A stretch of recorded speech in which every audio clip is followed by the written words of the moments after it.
Ok. Entonces vamos a hacer rápidamente de acuerdo a la última enseñanza que tuvimos. ¿Sí recuerdan cuál fue la última? ¿Cuál? Bueno, tuvimos un repaso. ¿Y antes del repaso cuál fue?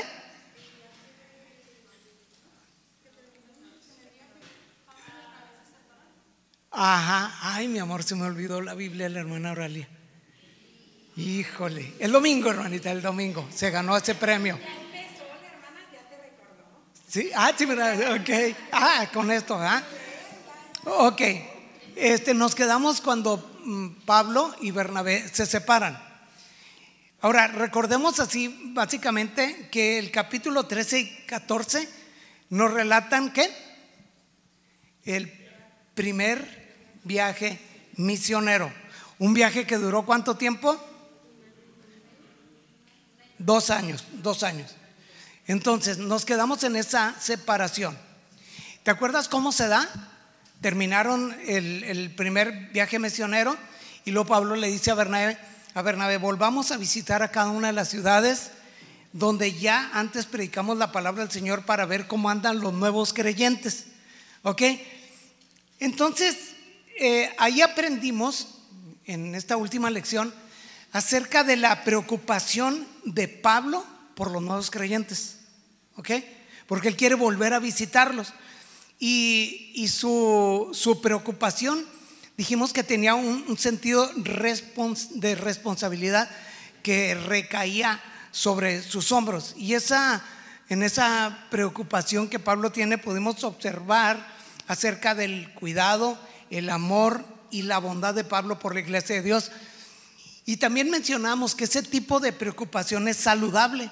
¿Por qué? Porque dijimos que ese tipo de preocupación por las iglesias era saludable, no en el sentido dañino de una preocupación, sino en porque era importante y era buena, era saludable.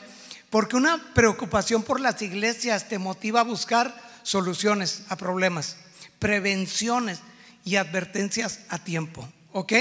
Aprendimos que esa preocupación por los nuevos creyentes es decir, que no se trata de cuántas almas se pueden ganar para Cristo, no se trata de cuántas personas tomen una decisión de rendir sus vidas a Cristo, ya sea por medio de una campaña evangelística o en la iglesia, sino lo que realmente importa es que esas almas sean discipuladas. Ojo, fíjate, la prioridad final del evangelismo es el discipulado. Ok, esto tenlo presente, ¿eh? La prioridad, la meta, lo que persigue el evangelizar es discipular. Van de la mano, salvación, ¿verdad? Y discipulado, evangelismo de alcance y discipulado formativo en carácter, en la fe, en la doctrina. Si este trabajo no se lleva a cabo y nada más ganas almas para Cristo, se entregan a Cristo, pero esas vidas no son discipuladas, ¿qué va a ser de esas almas? Entonces la preocupación de Pablo de visitar a las iglesias obedece a eso. Entonces darle seguimiento a los nuevos creyentes es una responsabilidad no solo del pastor, sino de todos nosotros. ¿Ok? Y hablamos de que Bernabé estuvo de acuerdo con esta propuesta de Pablo, pero se suscitó un problema. Ya lo saben, ¿cuál fue el problema? Si le queremos poner nombre personal. Juan Marcos. Entonces, ¿qué dijimos? ¿Bernabé quiere llevar a Juan Marcos? ¿Y Pablo?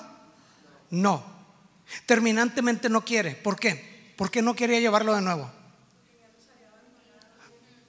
Porque los había abandonado. Empezando el viaje, y dijimos que podían ser varias las causas o motivos o razones o justificaciones por qué los abandona. ¿Ok? Entonces, él los abandona. Tienen una discusión muy, muy fuerte. Porque porque Juan Marcos iba como su asistente de los dos, iba como su ayudante. Y aprendimos que las verdaderas misiones no son vacaciones. Y sobre todo cuando se trata en terrenos donde el evangelio es rechazado o zonas muy hostiles al evangelio. Entonces, bueno, ahí mencionamos que la falta de preparación y capacitación para entrar en el campo misionero, pues las personas pueden enfrentarse con muchos tipos de problemas, muchísimos, y de diferente índole. Y entonces a las personas, cuando no se les pasa por un filtro en diferentes aspectos, ¿qué va a resultar? Van a terminar fracasando. Algunos van a apostatar, otros van a hasta cambiarse de religión, otros van a no querer saber ya nada. ¿Por qué? Porque no tuvieron una capacitación real de lo que podían enfrentarse, y de muchas cosas. Puede ser desde aspectos de alimentación, de ritmo de vida, bueno, muchísimas cosas. Entonces, esa emoción de ir al campo misionero pues se ve frustrada y es un fracaso total para la persona. Ok, entonces finalmente dijimos que entonces, ¿quién tuvo la razón? ¿Pablo o Bernabé? Cuando se hace, dijimos que cuando te adentras a fondo a la escritura, vemos que todo esto obedeció a un propósito divino, independientemente de la debilidad del carácter, de las pasiones de los hombres. ¿Ok? El plan de Dios iba a cumplir, porque de unos misioneros, de un equipo de misioneros, finalmente se hicieron dos equipos misioneros. Entonces la expansión del evangelio empezó a cumplir pues el propósito, ¿de acuerdo? Utilizando, porque se enojaron muchísimo. Ahora, ¿a dónde podíamos llegar con esto? ¿Quién en realidad la balanza se tiende a decir quién tiene la razón? Pues se tendería hacia Pablo. ¿Y por qué? Porque lo puedes ver en la escritura. De Bernabé ya no se vuelve a saber nada. Van a Chipre y de ahí va a morir. Inclusive a quienes se encomiendan en el segundo viaje misionero es a Pablo y a Silas, no a Bernabé y a Juan Marcos. Entonces hay varios elementos que puedes deducir tú que en realidad donde más, pero independientemente si esto se inclinaba hacia Pablo, pues sabemos que Bernabé, híjole, no, pues el perfil de Bernabé, esa era la persona que, aparte de ser primo de Juan Marcos, era Juan Marcos la persona que necesitaba a su lado para ser levantado y restaurado. Entonces, bueno, y luego pues también Silas, porque se va a convertir ahora sí en el que toma el lugar de Bernabé. Pablo toma a Silas, o sea, Silas va a ocupar el lugar de Bernabé, y vemos que Silas es elegido por Dios. ¿Por qué? Por todo lo que él reúne. O sea, Silas era un ciudadano romano al igual que Pablo, pero también judío, así que podía entrar así sin dificultad a las sinagogas. Y también tenía facilidad de llegar con los gentiles. Aparte era profeta hábil, poderoso en la predicación de la palabra. Y luego aparte era una persona que con los apóstoles era un hombre prominente en la iglesia. Entonces es un hombre calificado para acompañar a Pablo. Y luego, bueno, entonces menciono esto de Silas. Entonces ya recuerdan, se separan, se dividen, y de ahí va a venir el segundo viaje misionero. Y vámonos al 16:1 para empezar. Dice: Pablo fue primero a Derbe y luego a Listra. Ok, así va a iniciar el segundo viaje misionero. Ahí hay un mapita. Bueno, si hay un mapita nomás para mencionar, va a iniciar este viaje. Aquí está Antioquía. Ellos venían de Jerusalén, ¿verdad? ¿Se acuerdan del primer viaje? ¿Cómo se va aquí? Seleucia, Salamina, Pafos, Perfe, Listra, Perfe, Antioquía, y luego Iconio, Listra y Derbe. Y luego de ahí se regresan igualito y luego hasta acá. Y luego viene el concilio en Jerusalén, los mandan llamar. El problemón de los judíos que empezaron a confundir a los creyentes, ¿se acuerdan? Entonces terminan, ya se toma la decisión y boom, vienen de regreso a Antioquía. Y el viaje va a empezar al revés. Entonces Pablo va a empezar a predicar por aquí, se va a venir aquí en la parte de Tarso. Entonces lo van a hacer al revés, se va a venir a Derbe y luego a Listra y luego a Iconio. O sea, va a ser un viaje al revés. Después ponemos el mapa del segundo viaje. Entonces primero fue así, y luego se regresan. Ahora va a ser al revés, va a empezar así. ¿Ok? ¿Sí? ¿Está bien? Ay, bueno, muy bien. Entonces versículo 1, ahí en sus Biblias. Pablo fue primero a Derbe y luego a Listra, ¿ok? Donde había un discípulo joven llamado, ¿me regalan agüita? Llamado. Aquí aparece en la escena un hombre, ¿ok? ¿Qué te llama la atención respecto a este hombre? Así en ese versículo. ¿Cómo? Levante la mano, ¿eh? Muy bien. Ahí está. Contestaron las dos. Se trata de un seguidor. ¿Ok? Así es como empieza describiendo la escritura a este hombre. Donde había un discípulo. Y aquí estamos estudiando. Discípulo es, ¿alguien sabe una palabra muy famosa en griego? Matetes. ¿Ok? Esta palabra básicamente es alguien que ha sido enseñado o capacitado y que está haciendo, pero que ya previamente se convirtió en seguidor y empieza un proceso formativo. Un discípulo es un seguidor, es un alumno, ¿ok? Es un partidario de algún líder, aquí específicamente de Cristo. Ese es Timoteo, es un seguidor. Y el corazón del auténtico discípulo es el compromiso de ser como Cristo. Aquí está, dice, había un discípulo, o sea, un seguidor, alguien que está siendo formado para ser como Cristo, aquel que ha decidido seguirle. Entonces, seguir a Cristo significa que aprender de Él, su persona, su carácter, de sus enseñanzas y de cómo llevar esas enseñanzas a su vida y a la práctica. ¿Ok? Entonces lo que está haciendo Timoteo es que es un seguidor de Cristo, que está aprendiendo de Cristo para ser como Cristo, para reflejar a Cristo, vivir como Cristo, tener los ideales de Cristo. ¿Ok? Eso es lo que ahí está. Es un seguidor. Entonces, esto, lo del discipulado, pues conlleva un crecimiento espiritual, desarrollo, progreso, formación, transformación. Entonces es lo que implica un discipulado. Timoteo es un seguidor. ¿Ok? ¿Sí queda claro? O sea, Pablo se va a topar con él.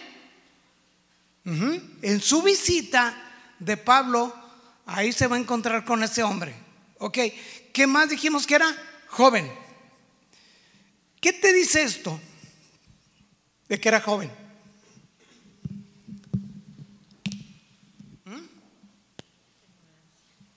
Que no era anciano. ¿Qué?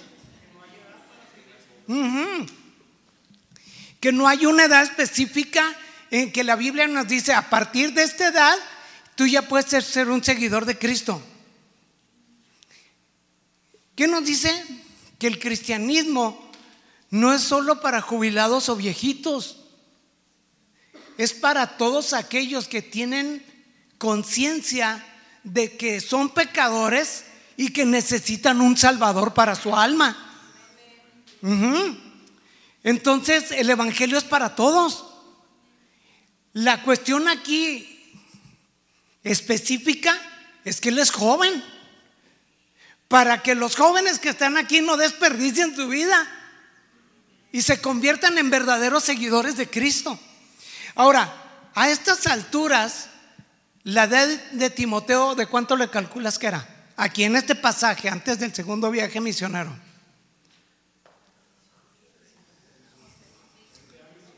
como 20 años, como ¿qué más?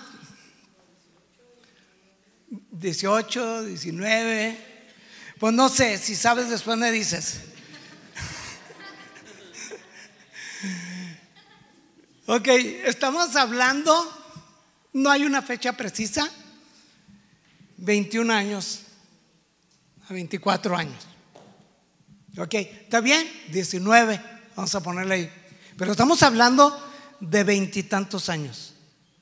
Pero específicamente nos dice que es joven. Ok, para alguien tener un encargo en la iglesia, mínimo tenía que tener pues arriba de 40. Así, mínimo, para que alguien ya estuviera a cargo en la iglesia. Imagínate que bajo esos parámetros ahorita hay muchos pastores muy jóvenes, no califican. ¿Por qué tenía que ser de esa edad? Bueno, hay razones por qué tenía que ser de esa edad. Ajá. Pero imagínate, me estoy adelantando ya a enseñanzas futuras. ¿Recuerdas ese pasaje cuando Pablo le dice a Timoteo: nadie tenga en poco tu juventud? Y decimos, no, era un chavito. No era un chavito. Él tendría sus 38 años. Pero en relación con los que podían ocupar el cargo, está dando Pablo todo el voto de confianza por un hombre que ya estaba calificado. Entonces, era joven. Ahora, voy a tratar de irme un poquito atrás en lo que hemos estado enseñando. Pablo y Bernabé, en su primer viaje misionero, si recuerdas que huyeron de Iconio, de arriba, y se van a Derbe, a Listra y a otra región. Se me olvidó el nombre. Bueno, ahí está. Se bajan de Iconio, se van a Listra y a Derbe, y hay otro lugar, no es Perge, es otro lugar. Se van huyendo porque después de predicar con valor, hacen una conspiración los judíos para matarlos, para lapidarlos. Entonces, avisados, ellos salen a Listra. Y luego, recuerda la experiencia que Pablo y Bernabé viven en Listra, van a Derbe, pero también a Listra. ¿Recuerdan qué experiencia vivieron ahí? Ok, hubo una sanidad de un paralítico de nacimiento. Ajá, un milagro impresionante. Y luego, ¿cuál fue la reacción de la gente ante ese milagro? Vamos, otra Biblia, no se crean, no vean. ¿Cómo? No, quisieron homenajearlos como dioses. A ver, sacerdote, tráete el toro que es representativo del dios Zeus. Y dijeron, Bernabé es Zeus, ¿verdad? Y Pablo es, ¿quién? Hermes, el dios de la palabra. Entonces los quieren homenajear. ¿Y cuál es la reacción de Pablo y de Bernabé? Es que esto es importante, ¿eh? Estoy trayendo esto porque lo vamos a conectar. ¿Qué hicieron? Se indignaron muchísimo. Y entonces ellos rechazan el ser idolatrados. Y enseguida les predican la palabra de Dios. Dicen, de estas cosas Dios los quiere sacar, de estas vanidades, de estas idolatrías, para que se vuelvan a Dios. ¿Y qué hace la gente? ¿Cuál es la reacción de este pueblo idólatra? Se ofendieron. ¿Y luego qué hicieron? Los apedrearon. Bueno, más bien lo apedrearon a Pablo y literalmente lo mataron. Y Dios, cuando todos los hermanos lo arrastran, ¿verdad?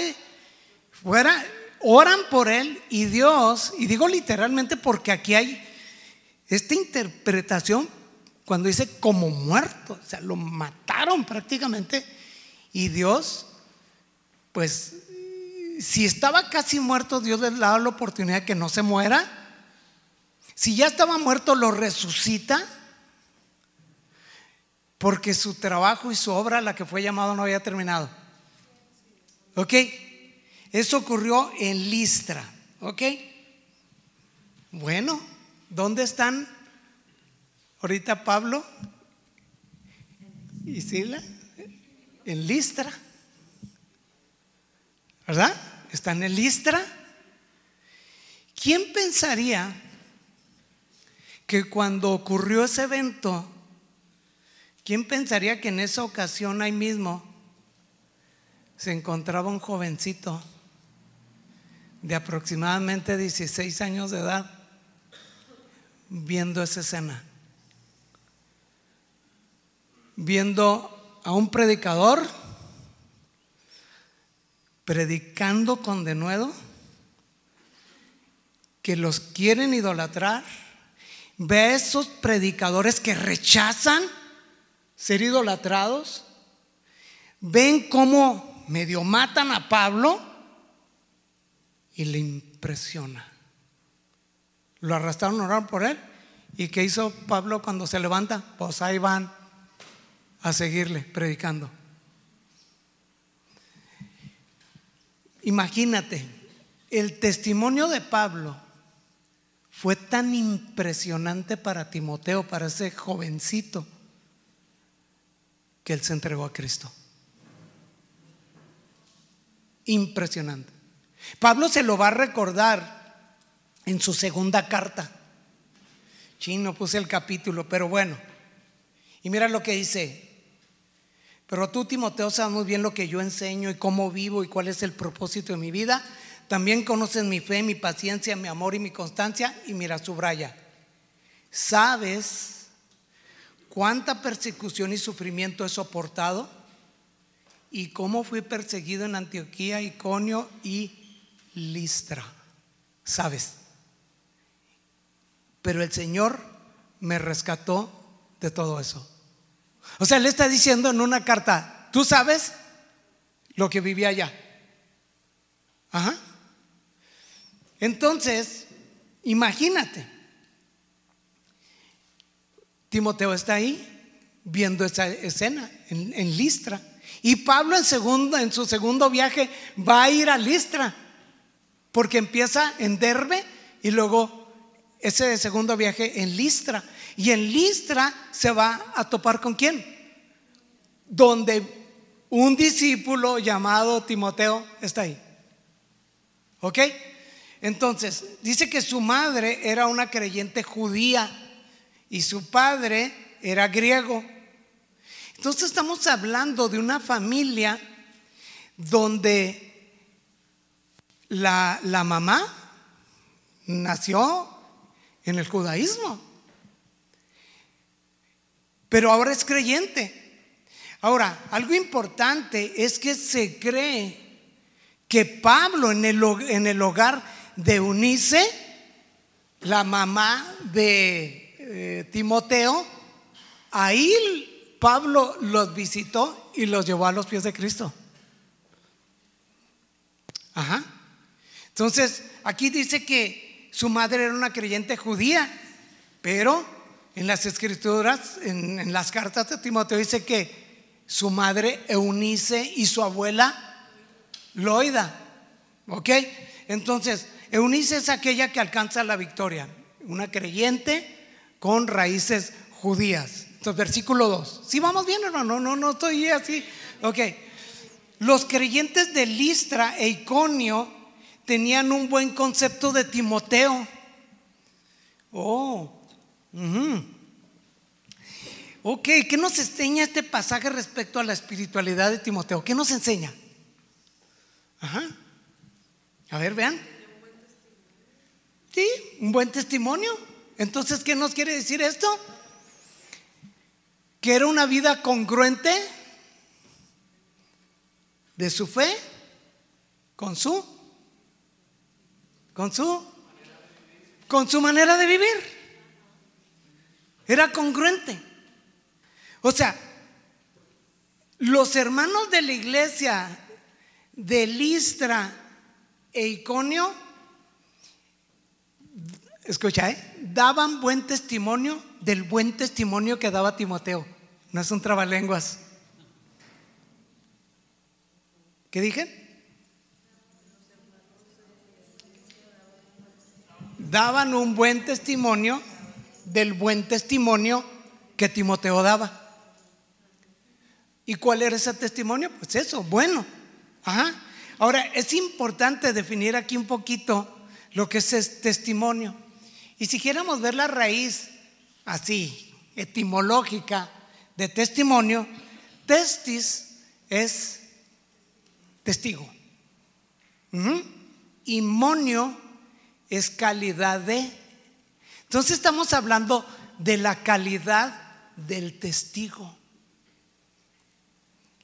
Y testimonio viene de martiria, que significa mártir. ¿Sí? Quiere decir que dar un testimonio, en este caso, es sostenerse en decir aquello que yo he visto y he escuchado, aún tenga que morir. No me voy a desdecir. Haz de cuenta que yo veo un suceso y yo digo, yo estuve ahí presente, yo lo vi con mis propios ojos y vi cómo gritaba la víctima, lo que sea. Entonces, en este caso, cuando hablamos de un buen testimonio, estamos hablando de una buena evidencia de algo. Entonces, en este caso, de una clase de vida que es acorde a la vida cristiana. Entonces, la clase de vida de Timoteo era consistente a la fe que él profesaba. Era un discípulo. Entonces, la iglesia, imagínate, la comunidad en la ciudad de Iconio y de Listra, todos hablaban de el buen concepto, del buen testimonio que tenía Timoteo. ¿Ok? Entonces, la clase de vida de Timoteo atestiguaba una real conversión. O sea, él no era un simple simpatizante, sino un genuino creyente que había nacido de nuevo. Entonces, imagínate la cantidad de cristianos que daban buen testimonio de Timoteo. ¿Qué nos dice eso? Bueno, si era de buen testimonio, entonces era una conversión genuina. Y una conversión genuina produce una fe genuina, un amor y un servicio genuino. Produce una conducta intachable y una lealtad genuina. Así que la vida de Timoteo no era una vida de doble moral, ni doblez de vida, ni de apariencia, ni de hipocresía. 2 ciudades daban testimonio de Timoteo, de su manera de vivir.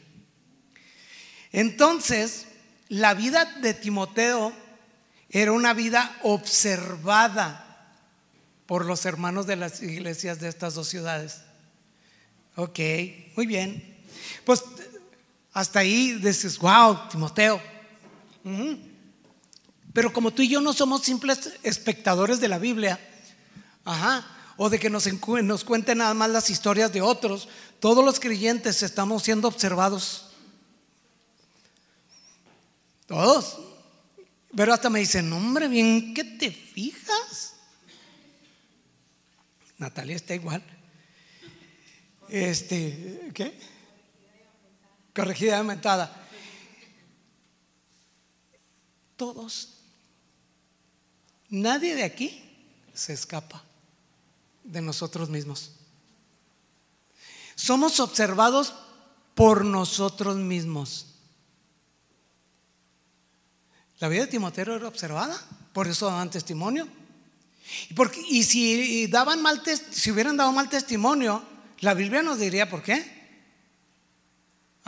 Pero es un buen testimonio. Entonces somos observados por nosotros mismos. Somos observados por quién más, por el mundo que nos rodea.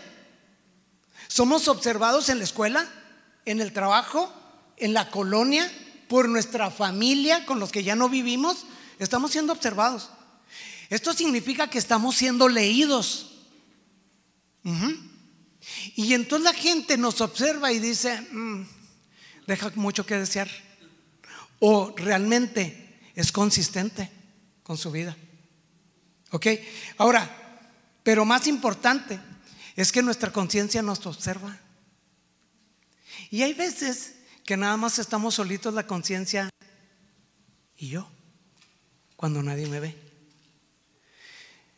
Pero aún más importante es que por encima de la conciencia, como dice, hay una palabra, el Dios que me ve, ¿verdad? Dice, hay una palabra en hebreo que significa el Dios que me ve.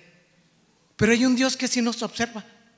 Pero aquí quiero aclarar algo, para no vivir con ese miedo, porque el propósito o el decir que Dios me observa no es para generar un miedo que en ocasiones equivocadamente usamos para con nuestros hijos poder controlarlos, y decimos, Diosito te está viendo, Entonces nos volvemos manipuladores, controladores. Entonces nuestros hijos ya no ven la seguridad que el hecho de que Dios los observe genera en su vida, y sentirse protegidos donde quiera que estén. Sino te está viendo, ¿cómo te va a casar? Te va a casar, está esperando en qué momento la riegas, ¿verdad? Y no es así. Ahora, además de esto, obviamente que el sabernos observados por Dios es para, pues, no hacer cosas que terminen deshonrándolo. Entonces, ¿te das cuenta? Que Dios nos observa 24/7, pero eso debe generar en nosotros gratitud y alabanza. Decir, Dios, yo sé que en donde quiera que voy tú me guardas, tu presencia está conmigo. Ok, entonces tenían un buen testimonio, un buen concepto de Timoteo, de modo que Pablo quiso que él los acompañara en el viaje. Ahí está, el de modo que nos está diciendo de algo que anteriormente se dicho para tomar una decisión. Es su buen testimonio hizo que Pablo quisiera que lo acompañara en el viaje. ¿Te das cuenta? ¡Wow! Entonces, cuando Pablo lo ve, imagínate el gozo. Se alegró tanto de saber que de ese joven que todo mundo habla fue el fruto de su primer viaje. Entonces se da cuenta que veo a Timoteo, y luego él me llega a platicar de cómo mi vida le impactó. Y decir, ese día me entregué a Cristo de verdad. Y luego han pasado 5 años. Imagínate, he escuchado de ti que has crecido en la iglesia, que te has desarrollado, que sirves en la iglesia, Timoteo. Yo no te conocía, pero escucho cómo se habla de ti. Imagínate que yo te diga, quiero que me acompañes en mi siguiente viaje. Wow. Entonces, de modo que fue en base al testimonio de Timoteo, Pablo quiso que los acompañara. Entonces, ¿te das cuenta de la importancia de tener un buen testimonio? Que te abre puertas en las iglesias. Cuando tú tienes un buen testimonio, y yo digo, quiero recomendarte a alguien. Una vez me dijeron de un hermano aquí en la iglesia, ¿y qué de tal? Digo, excelente. Entonces voy a decir, sirve, entregado, así. No, amén. Con eso me es suficiente. Entonces, un buen testimonio se construye con los años, con las experiencias, con las pruebas, con las tentaciones y cómo respondemos a ellas. Imagínate que digas, no, pasó por situaciones, pero su fe se robusteció. Ocurrió esto, experiencias, venció esta prueba, salió victorioso en esta tentación. Es más, pregunta por él en la iglesia. Qué maravilloso, ¿verdad? Por eso cuán importante es, por amor a Cristo y por la gloria de su nombre, comportarnos como debe un cristiano comportarse. Amén. Entonces habían pasado 5 años del primer viaje cuando terminó al segundo que va a empezar. ¿Ok? Entonces Timoteo ya había madurado espiritualmente, ya estaba preparado para unirse a Pablo en la obra misionera en su segunda visita a Listra, a empezar por su casa. Vámonos, ¿cómo la ves? Ahora, en su segunda carta, Pablo le recordó lo siguiente, su instrucción. ¿Te acuerdas ese pasaje impresionante? Desde la niñez tú sabes que se te ha enseñado las sagradas escrituras, las cuales te pueden hacer sabio para la fe en Cristo Jesús. O sea, tú sabes, Timoteo, tu mamá era una judía con una fe inquebrantable, viene al conocimiento de la verdad, así que tú traes raíces del temor de Dios.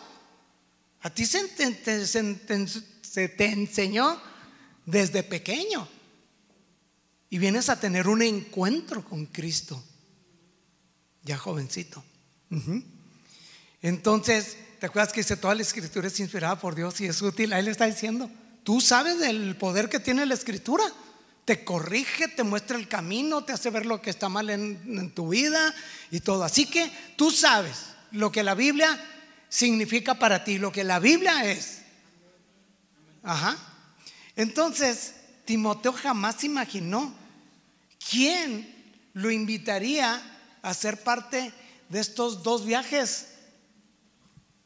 Dios, por medio de Pablo, lo invitó, porque era un joven que a estas alturas, ¿cuánto tiempo crees que tienes? Que se movió un poquito aquí. ¿Cuántos años crees que tenía ya a estas alturas? Bueno, como hablamos de aproximaciones, ya estamos hablando de 24 años. De 21 a 24 años. Y más o menos, ¿sabes cuántos tenía Pablo? Como 46. El doble. Entonces, déjenme más hacer un grandecito aquí. Pablo lo invita. Ahora, qué padre, ¿verdad? Pero fue una decisión fácil. Pregunto.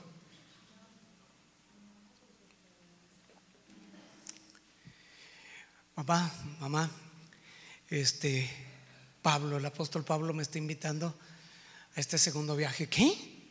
Imagínate. Híjole, no sé, hay que orar. O sea, si tú te vas con él, es un viaje de vida o muerte, porque todo lo que le ha pasado a él te va a pasar a ti. Por eso cuando ya leas las epístolas te vas a dar cuenta. Timoteo, a pesar de un seguidor de Cristo, era temerosón. O sea, titubeaba. O sea, de repente, aviva el fuego del don de Dios que está en ti. Dios no te ha dado un espíritu de temor ni de cobardía. O sea, vamos, Timoteo. O sea, y luego le habla a Pablo de sus prisiones. Y luego le va a decir, tú eres como un atleta, eres como un soldado, ¿verdad? Eres como un agricultor. O sea, nadie que toma la decisión de seguir a Cristo pega la retirada o se entretiene en los afanes de esta vida. O sea, ¿qué maestro tuvo Timoteo? Entonces esta decisión es casi diciendo, hijo, o sea, tu vida va a correr los mismos riesgos. Lo acaban prácticamente de matar recientemente. Esta es la última noticia que tenemos de él. Imagínate. O sea, de una vez despídete. Yo no sé si vuelvas. ¿Y qué hizo Timoteo? Ese hombre me impactó su vida y yo quiero ir con él. Amén. ¿Qué harías tú y yo si fuéramos Timoteo? Déjame decirte, decimos nuestros jóvenes: mamá, va a haber una oración, vamos a estar ahí y va a ser en la noche. Pero no me parece bien que sea en la noche. No. No puedes ir, no puedes ir. O sea, en las mínimas cosas ya nos llenamos de miedos y ellos quieren hacer algo por Cristo. Vamos a ir a evangelizar. No. Pero ¿quiénes van a ir? O sea, no sé, mil cosas. Desde luego, no somos irresponsables. Sabemos a quién le estamos encargando a nuestros hijos, pero tú y yo sabemos los riesgos que se pueden correr. ¿O no? Y las cosas se van a poner peor contra el evangelio. Amén. Entonces, pero los ancianos apoyaron ese deseo de Pablo de que los acompañara, porque la Biblia en las cartas nos dice que los ancianos impusieron sus manos. Pablo impuso sus manos sobre Timoteo. Y a partir de ahí y a través del tiempo, por más de 15 años, Timoteo se convierte en el ayudante, en el colaborador y en la mano derecha de Pablo, y prácticamente el sucesor. ¿Quién pensaría que alguien en una campaña evangelística esté que no des un cacahuate por él? Y ahí tienes a un apóstol. Nadie sabe. Pero su vida rendida a Cristo le abrió todas las puertas. Entonces, imagínate. Pero no solamente se va a convertir en un ayudante y un colaborador, más que eso, porque Pablo le dice: a mi amado hijo. Así que Timoteo se convierte en su hijo, su amado hijo, y en sus cartas así lo envía. Qué impresionante, ¿verdad? Y lo llama en 1 Timoteo capítulo 1 versículo 3 verdadero hijo en la fe, genuino hijo en la fe.